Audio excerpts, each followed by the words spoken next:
ಯಾಕಂದರೆ ಇಲ್ಲಿ ಸೇರುವಂಥ ವಿಷಯ ದೇವರ ಪ್ರಸನ್ನತೆಯಲ್ಲಿ ನಾವಿದ್ದಾಗ ಎಲ್ಲಿ ಇಲ್ಲದ ಸಂತೋಷವನ್ನು ಇಲ್ಲಿ ಸಾಕ್ಷ್ಯ ಹೇಳಿದ್ರು, ಎಷ್ಟು ಚೆನ್ನಾಗಿ ಹೇಳಿದ್ರು. ನಿಜವಾಗ್ಲೂ ದೇವರು ಪ್ರತಿಯೊಬ್ಬರ ಜೀವನದಲ್ಲಿ ಕಾರ್ಯವನ್ನು ಮಾಡಲಿಕ್ಕೆ ಸಿದ್ಧನಾಗಿದ್ದಾನೆ. Hallelujah, hallelujah.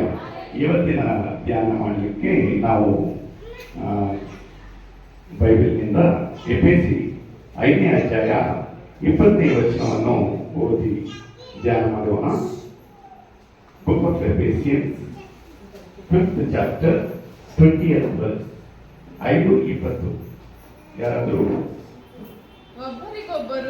ಒಬ್ಬರಿಗೊಬ್ಬರು ವಿನಯವುಳ್ಳವರಾಗಿ ನಡೆದುಕೊಳ್ಳಿರಿ. ಎಫೆಸಿಯನ್ಸ್ ಯಾವಾಗಲೂ ಹೆಸರಿನಲ್ಲಿ ಹಾಲೆಲೂಯ. ಎಷ್ಟು ಚೆನ್ನಾಗಿದೆ ನೋಡಿ. ಏನಂತ ಇದೆ ಅಂದ್ರೆ, ಎಲ್ಲ ಒಂದು ಕಾಲದಲ್ಲಿ ನಾವು ಕರ್ತನಿಗೆ ಏನ್ ಮಾಡ್ಬೇಕಂದ್ರೆ ಸ್ತೋತ್ರವನ್ನು.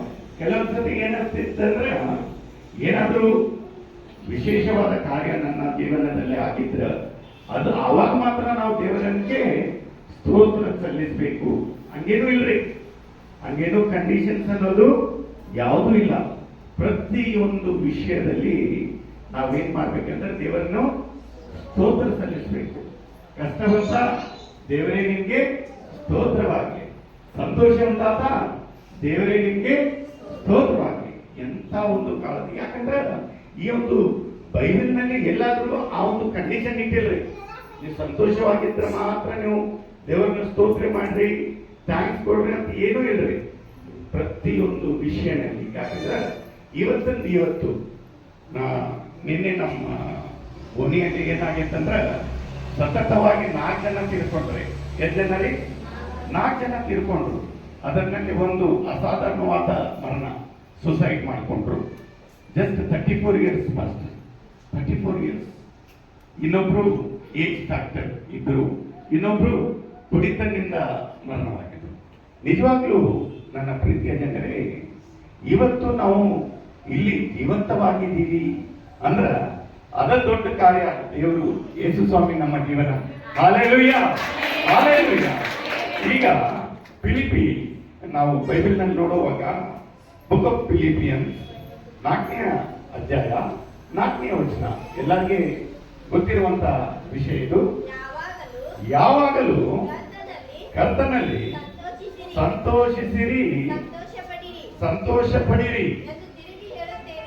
ತಿರುಗಿ ಹೇಳ್ತೇನೆ, ಯಾಕಂದ್ರೆ ನಾವು ಯಾರ ಮಧ್ಯದಲ್ಲಿ, ಯಾರ ಸಹವಾಸದಲ್ಲಿ ಎಲ್ಲಿದ್ದೀವಂದ್ರ, ನಮ್ಮನ್ನು ಸೃಷ್ಟಿಸಿದ ದೇವರ ಮಧ್ಯದಲ್ಲಿದ್ದಾಗ ನಾವು ಯಾವಾಗ್ಲೂ ಹಿಂಗ ಮಾಡ್ಕೊಂಡು ಬರಬಾರ್ದ್ರಿ. ಯಾಕಂದ್ರೆ ಎಷ್ಟು ಸಂತೋಷ. ಈಗಾದ್ರೂ ಒಬ್ಬ ಸಹೋದರಿ ಹೇಳಿದ್ರು, ಕೆಲಸದಿಂದ ಸುಟಿ ಇದಕ್ಕೆ ದೇವರ ಸನ್ನಿಧಿಯಲ್ಲಿ ಬಂದು ದೇವರ ವಾಕ್ಯವನ್ನು, ದೇವರ ಆಶೀರ್ವಾದವನ್ನು ಹೊಂದಲಿಕ್ಕೆ ಆ ಒಂದು ಸಂತೋಷವೇ ಬೇರೆ. ಹೌದೇನಿಲ್ರಿ? ನಮ್ಮ ಫೇಸ್ ನಲ್ಲಿ ಹೋಗುವಾಗ, ನಾವು ಬರುವಾಗ ನಮ್ಮನ್ನು ನೋಡುವವರು ಏನ್ ಮಾಡ್ಬೇಕಂದ್ರೆ, ಯಾಕೆ ನಿಮ್ಮ ಮುಖದಲ್ಲಿ ಅಂತ ಒಂದು ಕಾಂತಿ ಇದೆ ಅಂತ ಕೇಳಬೇಕು. ನಾವು ಮುಖ ಹಿಂಗಿಟ್ಕೊಂಡು ದೇವರ ಸನ್ನಿಧಿಯಲ್ಲಿ ಬಂದ್ರ ಏನೋ ಪಾಪ ತ್ರಾಸ್ ಬಂದಂಗೆ ಐತಿ, ಹಂಗೋಗತಾನ ಅನಿಸ್ತೈತಿ. ಯಾವಾಗಲೂ ಈ ಒಂದು ವಚನದಲ್ಲಿ ನಾವು ನೋಡಿದಾಗ ಎಷ್ಟು ಸಂತೋಷ ಇರಬೇಕಂದ್ರ, ಯಾಕಂದ್ರೆ ಈ ವಾರಗಟ್ಟಲೆ ನಾವು ಈ ಕೆಲಸ ಆ ಕೆಲಸ ಅದು ಇದು ಎಲ್ಲ ಮಾಡಿಕೊಂಡು ಇವತ್ತನ್ನ ಈ ಒಂದು ಪರಿಶುದ್ಧ ಆದಿವಾರ ದಿನ ನಾವು ದೇವರ ಸನ್ನಿಧಿಯಲ್ಲಿ ಬರ್ತಾ ಇದ್ದೀವಿ ಅಂದ್ರೆ ಎಲ್ಲಿ ಇದ್ದಿದ್ದ ಸಂತೋಷ ಎಲ್ಲ ನಮ್ಗಿರ್ಬೇಕು. Hallelujah, hallelujah. ಯಾಕಂದ್ರೆ ಯಾವಾಗಲೂ ಎಂತ ಒಂದು ಪರಿಸ್ಥಿತಿ ಇದ್ದರೂ ನಾವೇನನ್ನು ಮಾಡ್ಬೇಕಂದ್ರೆ ದೇವರನ್ನು ಸ್ತುತಿಸಬೇಕು. ನಿಜವಾಗ್ಲೂ ಒಂದು ಸಣ್ಣ ಉದಾಹರಣೆ ಹೇಳ್ತೀನಿ. ನಮ್ಗೆ ಅನಿಸ್ಬೋದು ಏನಷ್ಟು ವಿಶೇಷತೆ ಇದೆ, ಏನಷ್ಟು ಅದ್ಭುತ ಇದೆ. ಇವತ್ತು ಎಲ್ಲಾ ಟೈಪು ನನ್ನ ಬಾಜುನವ್ರನ್ನೂ ಜೀವಂತದ, ನಾನು ಜೀವಂತದೀನಿ, ಅದಕ್ಕೇನು ವಿಶೇಷತೆ. ಆದ್ರೆ 1-2 ವರ್ಷ ಕಳೆದು ನಾವು ನೋಡಿದಾಗ ಕರೋನಾ ಬಂದು ಎಷ್ಟು ಭಯ ಬೀತಿದೆ. ನಿಜ, ಹೊರಗೆ ಬರ್ಬೇಕಂದ್ರೂ ಸ್ಯಾನಿಟೈಸರ್, ಒಳಗೆ ಬರ್ಬೇಕಂದ್ರೂ ಸ್ಯಾನಿಟೈಸರ್, ಬಾಜುವ್ರ ಜೊತೆ ಮಾತಾಡ್ಬೇಕಂದ್ರೆ ಹೆದರಿಕೆ. ಯಾಕಂದ್ರೆ ಇವತ್ತಿನ ದಿವಸ ಎಷ್ಟು ಜನ ಮರಣ ಹೊಂದಿದ್ದಾರೆ. ಪೇಪರ್ ನೋಡ್ಬೇಕಂದ್ರೆ ಹೆದರಿಕೆ, ನ್ಯೂಸ್ ನೋಡ್ಬೇಕಂದ್ರೆ ಹೆದರಿಕೆ. ಯಾರು ನಮ್ಮ ಆತ್ಮೀಯರು, ಯಾರು ನಮ್ಮ ಪ್ರೀತಿಸುವವರು ಹೆಂಗಿದ್ದಾರೆ, ಅವ್ರು ಸುರಕ್ಷಿತವಾಗಿದ್ದಾರಾ ಇಲ್ಲ ಅನ್ನೋದೇ ನಮ್ಗೆ ಗೊತ್ತಿಲ್ಲ. ಆದ್ರೂ ಇವತ್ತಿನ ದಿನ 2024 ಜುಲೈ ಮತ್ತ ದೇವರು ನಮ್ಮನ್ನ ಸುರಕ್ಷಿತವಾಗಿ ಇಟ್ಟಿದ್ದಾರಂದ್ರೆ ಇದ ದೊಡ್ಡ ಅದ್ಭುತ. Hallelujah, hallelujah. ಏನಾಗಿದೆ ಅಂತೆ, ಒಬ್ರು ಈ ಕರೋನಾ ಟೈಮ್ನಲ್ಲಿ ಟ್ರೀಟ್ಮೆಂಟ್ ಮಾಡ್ತಾರಲ್ರಿ, ಒಬ್ಬರನ್ನ ಆ ಒಂದು ಚಿಕಿತ್ಸೆಗಾಗಿ ಅಡ್ಮಿಟ್ ಮಾಡಿದ್ರಂತೆ. ಅಡ್ಮಿಟ್ ಮಾಡಿದ್ಮ್ಯಾಗ ಒಂದು 7 days ಟ್ರೀಟ್ಮೆಂಟ್, 7 ದಿನ ಟ್ರೀಟ್ಮೆಂಟ್ ಆಗಿದ್ಮ್ಯಾಗ ಅವ್ರು ಚಲೋವಾಗಿ ಸ್ವಸ್ಥತೆಯನ್ನು ಹೊಂದಿ ಹೋಗುವಾಗ, ಹಾಸ್ಪಿಟಲ್ ನಿಂದ ಹೊರಗೆ ಹೋಗುವಾಗ ಏನ್ ಕೊಡ್ತಾರೆ ನಮ್ಗೆ? ಏನ್ ಕೊಡ್ತಾರೆ? ಬಿಲ್ ಕೊಡ್ತಾರಲ್ಲ. ಆ ಬಿಲ್ ನೋಡಿದ ಕೂಡಲೇ ಅವ್ರಿಗೆ ಕಣ್ಣಲ್ಲಿ ನೀರು ಬಂತಂತೆ. ಕಣ್ಣೀರು ಬಂದು ಅಳ್ತಿದ್ರು. ಅಳ್ಲಿಕ್ಕೆ ಸ್ಟಾರ್ಟ್ ಆಗಿದ್ರ ಅಲ್ಲಿದ್ದವ್ರು ಏನ್ ಅನ್ಸಿತ್ತಂದ್ರ ಬಿಲ್ ಜಾಸ್ತಿ. ಅವಾಗ ಕರೋನಾ ಟೈಮ್ನಲ್ಲಿ ಲಕ್ಷಾಂತರ ಟ್ರೀಟ್ಮೆಂಟ್ಗಾಗಿ ಲಕ್ಷಾಂತರ ರೂಪಾಯಿ. ಹಂಗ್ ನೋಡ್ಬಿಟ್ಟು ಅವ್ರಿಗೂ ಅನಿಸ್ತಂತ ಡಾಕ್ಟರ್ ಅವ್ರಿಗೆ, ಪಾಪ ಬಿಲ್ ಜಾಸ್ತಿ ಆಗಿರ್ಬೋದು, ಇವ್ರಿಗೇನೋ ಹಣದ ಸಮಸ್ಯೆ ಇರ್ಬೋದು. ಅದಕ್ಕಂತ ಆ ಒಂದು ಉನ್ನತ ಅಧಿಕಾರಿ ಹೆಡ್ ಡಾಕ್ಟರ್ ಏನ್ ಮಾಡ್ತಾರೆ ಅಂದ್ರೆ, ಅಪ್ಪ ನಿಮ್ಗೇನಾದ್ರೂ ತ್ರಾಸ ಆಗಿದ್ರೆ ನನ್ಗೆ ಹೇಳಿ, ನನ್ನ ಅಧಿಕಾರದಿಂದ ನಿಮ್ಮ ಬಿಲ್ಲನ್ನು ನಾನು ಬೇಕಾಗಿದ್ರೆ ಕಡಿಮೆ ಮಾಡಿಸ್ತೀನಿ ಅನ್ಕೊಡ್ಲಿ ಅವ್ರ ಹತ್ರ ಅಂತ. ಇಲ್ಲಿ ಡಾಕ್ಟ್ರೆ, ದೇವರ ಕೃಪೆಯಿಂದ ನನ್ನ ಆರ್ಥಿಕ ಪರಿಸ್ಥಿತಿ ಚೆನ್ನಾಗಿದೆ, ಎಷ್ಟು ಅಮೌಂಟ್ ಇದ್ರೆ ನಾನು ಕಟ್ತೀನಿ ಹಂಗಾಗಿದ್ರೆ ಯಾಕೆ ಆಗ್ತಾ ಇದೆಯಾ, ಏನ್ ನಿನ್ನ ಸಮಸ್ಯೆ ಅಂದ್ರೆ, ಏನೂ ಇಲ್ಲ ಡಾಕ್ಟರ್, ಈ ಒಂದು ಬಿಲ್ಲನ್ನು ನೋಡ್ತಾನ ಅಳ್ತಾ ಇದ್ದೀನಿ ಅನ್ಕೊಡ್ಲೆ, ಏನಿದೆ ಬಿಲ್ನಲ್ಲಿ ಏನಾದ್ರೂ ತಪ್ಪು ಮಾಡಿದ್ರ ಅಂತ ಅವ್ರು ತಗೊಂಡು ನೋಡ್ಲಿಕ್ಕೆ ಪ್ರಾರಂಭ ಮಾಡಿದ್ರು. ಆ ಒಂದು ಬಿಲ್ನ ಖರ್ಚು ಎಷ್ಟಾಗಿದೆ ಅಂದ್ರೆ ಸುಮಾರವಾಗಿ 5,25,000 ಆತಂದ್ರೆ. ಎಷ್ಟ್ರಿ? 5,25,000 rupees ಆತ. ಹಾಗಿದ ಕೂಡಲೇ ಅವ್ರು ಕೇಳಿದಂತ ಏನಿದೆ, ಕರೆಕ್ಟ್ ಇದೆ, ಎಲ್ಲ ಬಿಲ್ಸ್ ನಾರ್ಮ್ಸ್ ಪ್ರಕಾರವಾಗಿದೆ ಅಂದ್ರೆ, ಇಲ್ರಿ ಡಾಕ್ಟ್ರೆ ನೀವು ಮತ್ತೊಮ್ಮೆ ನೋಡಿ ಏನಿದೆ ಬಿಲ್ನಲ್ಲಿ. ಬಿಲ್ನಲ್ಲಿ ನೋಡಿದಾಗ ಈ 5,25,000 ನಲ್ಲಿ 25,000 ಏನಿದೆ ಅಂದ್ರೆ ಬೆಡ್ ಚಾರ್ಜ್ ಮತ್ತು ಮೆಡಿಕೇಶನ್ ಖರ್ಚು. ಏನ್ರಿ? ಬೆಡ್ ಚಾರ್ಜ್ ಮತ್ತು ಮೆಡಿಸಿನ್ ಖರ್ಚು. ಆದ್ರೆ 5 ಲಕ್ಷ ಏನಿದೆ ಅಂದ್ರೆ ಆ ಒಂದು ಆರ್ಟಿಫಿಷಿಯಲ್ ಆಕ್ಸಿಜನ್ ಗಾಗಿ. ಆರ್ಟಿಫಿಷಿಯಲ್ ಆಕ್ಸಿಜನ್ ಎಷ್ಟು ಕೊಟ್ಟಾತು? 5 ದಿನಕ್ಕೆ 5 ಲಕ್ಷ ರೂಪಾಯಿ.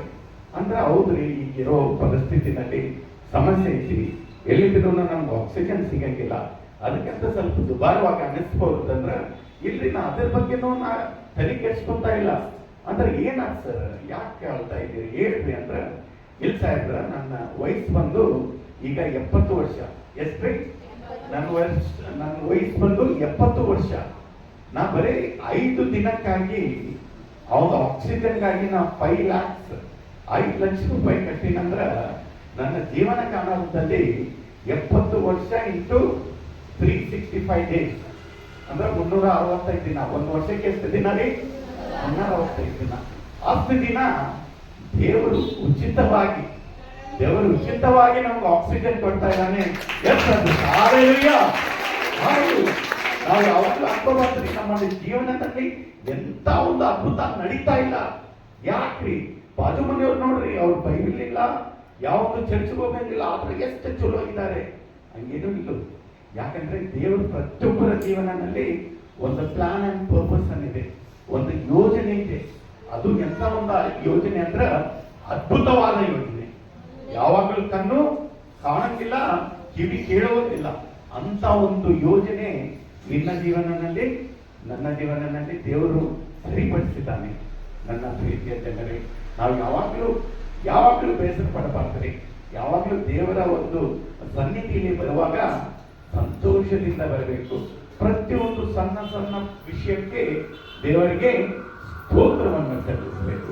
ಈಗ ನಾವು ಕೀರ್ತನೆ 119ನೇ ಅಧ್ಯಾಯ 9ನೇ ವಚನವನ್ನು ಓದೋಣ. ಯವನಸ್ಥನು ನನ್ನ ನಡತೆಯನ್ನು ಶುದ್ಧಪಡಿಸಿಕೊಳ್ಳುವುದು ಯಾವುದರಿಂದ? ಯಾರಿಂದ? ನಿನ್ನ ವಾಕ್ಯವನ್ನು. Hallelujah, hallelujah.